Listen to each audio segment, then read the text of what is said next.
Muy buenos días con todos. Mi nombre es Ángel Talavera y vamos a proceder tal cual el plan de clase a construir este circuito denominado circuito de mando y fuerza del arranque y paro de un motor de tres fases y describir su principio de funcionamiento. Entonces para esto nos vamos a ayudar del programa CADE-SIM, ¿no? Primero ingresamos al CADE-SIM y colocamos la clave 4962, que es una clave universal, para poder verificar que la clave esté correcta y nos permita hacer la simulación. Vamos a presionar aquí la palabra simulación y vemos que no hay ningún inconveniente, entonces podemos proceder a seguir construyendo el circuito. Si revisamos la hoja de diseño inicial, tenemos que realizar una distribución de tres fases con neutro. Nos vamos a la parte de acá donde dice cables y conexiones, colocamos esta opción y comenzamos a distribuir o a construir lo que es el circuito, ¿no? Utilizamos acá el cable de neutro que lo sacamos de acá, cable neutral. Colocamos aquí la fuente de alimentación que debe ser de tres fases y un neutro. En primera instancia se colocará de esta manera, pero con estos cursores de acá la vamos a colocar de forma horizontal, ¿no? Podemos utilizar este y el de acá para colocarle a la alimentación de acuerdo a nuestra necesidad. Vamos a trabajar con el zoom. A esta alimentación le vamos a poner la denominación de L como de línea. Una de las características para evitar problemas de nomenclatura es que todo vamos a escribir con letra mayúscula. Vamos a colocar aquí la conexión como simulador de empalme, ¿no? Ya tenemos la distribución de las tres bases con neutro. A continuación vamos a hacer el circuito de control que consta de un pulsador cerrado, un abierto, una memoria y la bobina del contactor. En esta parte donde dice accionamientos, nosotros vamos a encontrar lo que es el pulsador normalmente cerrado, el pulsador normalmente abierto. En la parte de acá vamos a encontrar donde dice bobinas y señalizaciones, la bobina del contactor.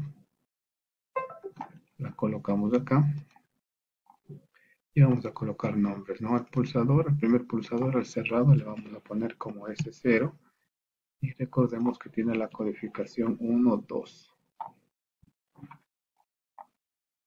Y acá será el S1 con la codificación 3, 4. Y tenemos acá la bobina del contactor que la vamos a denotar como KM1. Observamos también que necesitamos la memoria del contactor. Entonces la memoria del contactor la ubicamos acá donde dice contactos. Cogemos la primera opción que es el contacto normalmente abierto o también denominado memoria. Y le vamos a poner con el nombre también de KM1. Y realizamos la conexión.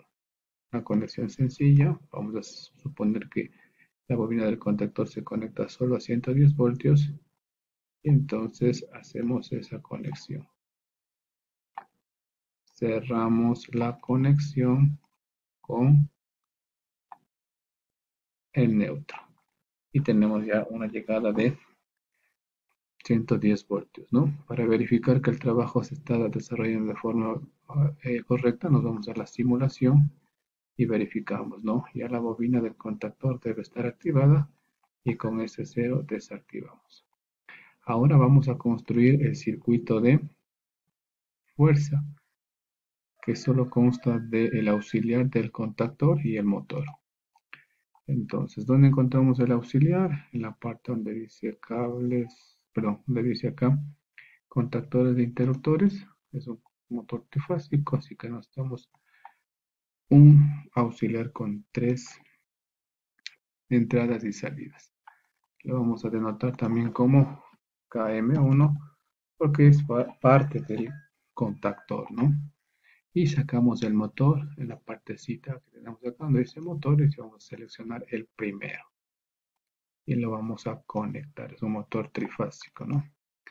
Lo vamos a denotar como KM1. y lo vamos a conectar. Lo vamos a conectar con esta opción que tenemos acá, ¿no? Tenemos un solo cableado. Para garantizar la existencia de corriente eléctrica, pues vamos a colocar aquí unos empalmes. De igual manera, de las salidas del contactor, vamos a llegar al motor. En la simulación podemos verificar que el motor ya se enciende, gira en sentido horario y se apaga. Este es un primer proceso muy interesante en el tema de la simulación, ¿no? El motor necesita una corriente trifásica, se activa con el S0 y con S1. También nos pide realizar este esquema más real, ¿no? Esquema más real en 2 dimensiones, que es muy interesante también. Es el mismo esquema de acá, pero un poquito más práctico, como para que usted entienda el principio de funcionamiento. Entonces, vamos a hacerlo, vamos a necesitar pulsadores. En este caso nos vamos a la partecita de acá donde dice elementos 3D. En la parte de acá tenemos pulsadores. Necesitamos básicamente 2. Pero hay que configurarlos. Este va a ser de color rojo. Vamos a llamar como con el mismo nombre, ¿no? S0 sería el de aquí. Y hay que acordarse la codificación. Tiene la codificación 1, 2. Entonces, no vamos a utilizar la 3 ni la 4, no la vamos a poder visualizar. Solo vamos a utilizar la conexión 1, 2. 1, 2 la podemos visualizar. Entonces tenemos acá y de color rojo. Acá será el pulsador S1, como lo tenemos acá, y la codificación es 3, 4. Para no visualizar y no equivocarnos, solo podemos visualizar la conexión 3, 4, ¿no? 3, 4. Y el botón es de color verde, de inicio del proceso. Observamos también que necesitamos un contactor y un motor. Entonces vamos a sacar un contactor. En la parte de acá donde dice contactores, colocamos el contactor por la parte derecha. Observamos que está un poquito grande, le damos doble clic y le ponemos en la opción pequeño, ¿no? Para poder manipular y trabajar. Y también observamos que necesitamos un motor. En la parte de acá de los motores y lo colocamos el motor. Es un poquito más real, ¿no? Es un poquito más real. Acá es un poco esquemático y acá ya es un poco más real en otras dimensiones. Bien, vamos a hacer la conexión siguiendo el esquema. Como podemos observar, el pin número 1 va a la fase. Colocamos cable de fase acá. Cojo del pin número 1 a la línea de fase 1. Del pin número 2 busco al pin número 3. Con el cable de fase podríamos mover los elementos si lo quisiéramos hacer para no movernos tanto, ¿no? Como más nos acomodemos. Pero en este caso, bueno, podríamos hacer así, ya que el programa no nos permite realizar líneas diagonales, ¿no? Tenemos el empalme 2, 3. Luego tenemos la conexión del pin 4 a la bobina del contactor. Este es el pin 4 y buscamos la bobina del contactor que está denotada como A1. Vamos a sacarla por aquí y vamos a tratar de llegar al pin 4 a través de esta conexión, ¿sí? Según el esquema que ya tenemos acá. Y luego estamos en el pin 4 y vemos que llega a A1 y de la salida que es A2 va al neutro, ¿no? Entonces desde el A2 tenemos una salida ya al neutro. Tendríamos que configurar también el contactor, que se va a llamar KM1. Tiene que tener el mismo nombre, ¿no? Bien, ya hemos hecho esta parte de acá. Ahora vamos a conectar la memoria. La memoria es el pin 13-14. Y podemos observar, este es el pin 3, este es el pin 14 y se conecta en paralelo con el pulsador 3, 4. Entonces el pin 13 tendría que venir por acá y tratar de conectarse, ¿no? Si bien es cierto el esquema que estamos haciendo no se parece al original, es simplemente es porque tenemos que seguir el esquema de conexión. El esquema de conexión que está en la parte izquierda. Ya hemos conectado el pin 13, ahora vamos a conectar el pin 14. El pin 14 debe conectarse con 4. Podría ser así, tal cual está, ¿no? Del pin 14 a 4. Del pin 13 acá, al punto 3. Bien. Y ahora tenemos que conectar el contacto principal del contactor 3, 1, 3, 5, 2, 4, 6 que tenemos acá. Directamente a la red.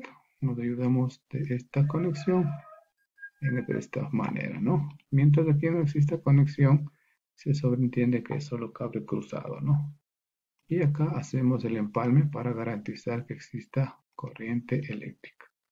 Y en la parte nos faltaría conectar hacia el motor del pin 2, cuarto 6 hasta UVW. Asimismo a través de estos cables. ¿Sí? El motor lo ponemos como motor 1. Y ya estaría construido el circuito, ¿no? Le podemos dar denominaciones, como por ejemplo acá poner los nombres, ¿no? Por ejemplo, pulsador normalmente abierto, ¿no? Normal y open, la nomenclatura, ¿no? Por lo general viene en inglés. El normally open. El de aquí, normalmente, perdón, este de aquí es el normalmente abierto. Y el de acá es el pulsador normalmente cerrado, normally close. Por aquí, ¿no? Y en el esquema o en el circuito esquemático, este es el pulsador, normalmente cerrado. La memoria la tenemos por acá. Tenemos la bobina del contactor. En sí, este es el contactor, ¿no? Entonces podríamos también colocar el nombre como contactor. Recuerda, es un circuito básico nada más. Y en la parte de acá podemos colocar el nombre de motor. ¿Okay? Miren, tenemos ya el esquema realizado. Y lo que nos pedía, verificar su principio de funcionamiento, ¿no? Como usted podía observar, al presionar el S1, se activa la bobina del contactor, se activa su contacto auxiliar y el motor gira en sentido horario. Al presionar S0, se desconecta el circuito de control y por ende también se desconecta el circuito de fuerza. Vamos a la simulación y vamos a verificar, ¿no? Podemos presionar de aquí o de acá, donde sea. Inicialmente lo hacemos de aquí, presionamos de C1, se activa la bobina del contactor, queda sostenida la señal por la memoria y el motor gira en sentido horario. Presiono acá S0, se desactiva el circuito de control, se desactiva el circuito de fuerza y el motor se detiene. Bien, aquí podemos verificar, se debió haber detenido el motor. Vamos a verificar esto. A ver, se activa el motor, con este se debe activar, ¿no? Entonces aquí hay un problemita que hay que corregir. Mira, la nomenclatura es importante, ¿no? Aparentemente es de este 0, ese también es de ese 0, pero ya observé la falla. Aquí le he puesto como SO y es S0. Así es un pequeño error que se tenía ahí. Entonces podemos iniciar el proceso desde acá, el botón verde, inicio de proceso, ¿sí? El motor ya gira en sentido horario, generará un trabajo obviamente, y a través del botón S0 se apaga el sistema. Este es un circuito lo más real posible que lo podríamos llevar a la práctica, ¿no? La aplicación de estos simuladores es fabuloso porque nos da una visión clara de lo que tenemos que hacer, nos permite optimizar recursos, ver los elementos que necesitamos y si necesitamos hacer la práctica en el taller, pues básicamente podemos aquí inclusive ya enumerar equipos y accesorios. Necesitaríamos un contactor, un motor y dos pulsadores. Es un circuito básico al cual le podríamos añadir niveles de protección como fusibles, como disyuntores, pero eso lo podríamos ver en una próxima oportunidad. Muchas gracias y este es la aplicación del simulador CADESIMO en la resolución de problemas eléctricos de control. Gracias.